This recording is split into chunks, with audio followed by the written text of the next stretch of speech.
ခရိုနိုမီတာဖြစ်ပေါ်လာပုံကတော့သင်္ဘောတွေပင်လယ်ပြင်မှာခရီးသွားလာတဲ့အခါသူတို့ရဲ့လက်တီကျူကိုတွေးဖို့လွယ်ကူပေမဲ့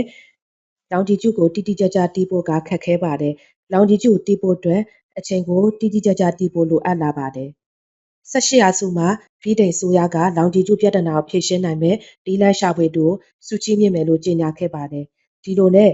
လက်သမားနဲ့နိုင်ပြင်တမားတို့ဖြစ်တဲ့ဂျိုဟာရီဆန်ဟာပင်လယ်ပြင်ရဲ့လှုပ်ရှားမှုတံကိုခံနိုင်ရရှိပြီးအပူချိန်ပြောင်းလဲမှုတွေကြားမှာပါအချိန်ကိုတိကျစွာပြသနိုင်တဲ့နိုင်တစ်လုံးကိုဖန်တီးဖို့ကြိုးစားခဲ့ပါတယ်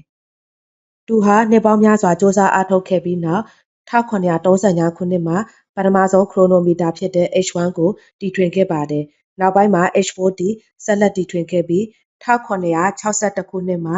H4 ကိုစမ်းသပ်ဖို့သင်္ဘောနဲ့ခရီးထွက်တဲ့အခါအလွန်တိကျမှန်ကန်ကြောင်းတွေ့ရှိခဲ့ပါတယ်။ဒီလိုနဲ့ဂျိုဟာရီဆန်ရဲ့ကြိုးပမ်းမှုတွေကြောင့်ခရိုနိုမီတာတွေပေါ်ပေါက်လာခဲ့ပြီးသင်္ဘောတွေပင်လယ်ပြင်မှာလမ်းကြောင်းရှာဖွေတဲ့အခါတိကျမှန်ကန်စွာတွာလာနိုင်ခဲ့တာကိုလည်းလေ့လာသိရှိရပါတယ်